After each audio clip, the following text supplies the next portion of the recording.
হরে কৃষ্ণ। শ্রীমদ্ ভাগবত গীতার প্রথম অধ্যায় বিষাদযোগ। আমি বিষাদযোগ সম্বন্ধে একটু সংক্ষিপ্ত আলোচনা করব।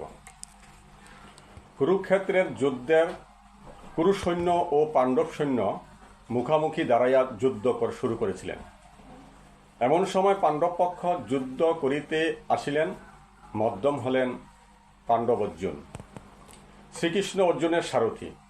অর্জুন বলিলেন, হে কৃষ্ণ, উভয় সৈন্যদলের মধ্যে আমার রথ স্থাপিত কর। কে কে আমার বিরুদ্ধে যুদ্ধ করিতে আসিয়াছে তাহা একবার দেখিব। শ্রীকৃষ্ণ উভয় সেনাদলের মধ্যে রথ স্থাপন করিয়া বলিলেন, হে অর্জুন, বিপরীত সৈন্যদল দেখিয়া লও। অর্জুন চাহিয়া দেখিলেন, বিপক্ষীয় সৈন্যদলে আছেন আচার্য দ্রোণ, পিতামহ ভীষ্ম, কর্ণ, অশ্বত্থামা প্রমুখ বীর যোদ্ধাগণ ও আত্মীয় স্বজনগণ সকলেই অর্জুনের বিপক্ষে যুদ্ধ করিতে প্রস্তুত দেখিয়া অর্জুনের ভাবান্তর হইল। তিনি শ্রীকৃষ্ণকে বলিলেন, হে কৃষ্ণ, গুরুজন ও আত্মীয় স্বজন সকলকে আমার সহিত যুদ্ধ করিবার জন্য প্রস্তুত হইয়াছে। এই যে রক্তক্ষয়ী যুদ্ধ, এই যুদ্ধে গুরুজনদিগকে বধ করিতে হইবে, আত্মীয় স্বজনকে বিনাশ করিতে হইবে, স্বজনগণকে বিনাশ করিয়া বংশনাশ হইবে।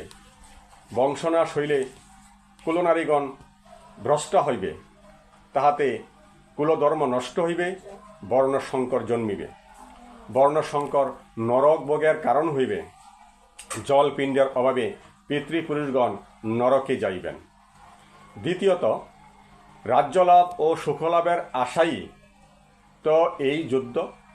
যাহাদের জীবন পাতে যুদ্ধ জয় হইবে তাহারা আমারই আপনজন। আপনজনদের রক্তপাত করিয়া যে জয় ও রাজ্যলাভ হইবে তাহাতে কি সত্যিকারে সুখ হইবে?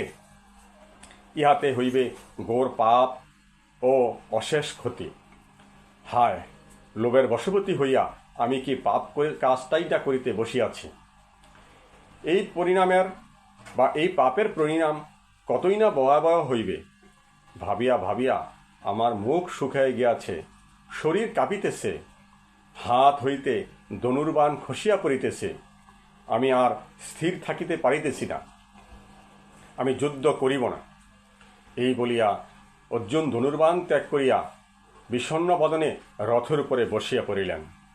অর্জুনের এই দুঃখই গীতার বিষাদ যোগ। ইহা হইতে গীতার উদ্ভব। পরবর্তী অধ্যায়ে আমরা দেখিব যে শ্রীকৃষ্ণ কর্ম, জ্ঞান ও ভক্তির উপায়ের দ্বারা অর্জুনের বিষাদ যোগ দূর করিলেন। অর্জুন প্রবৃত্ত হইলেন। প্রবৃত্ত হইয়া তিনি স্বীয় কর্তব্য সম্পাদনে কৃত সংকল্প হইবেন। জয় ভগবান শ্রীকৃষ্ণের জয়।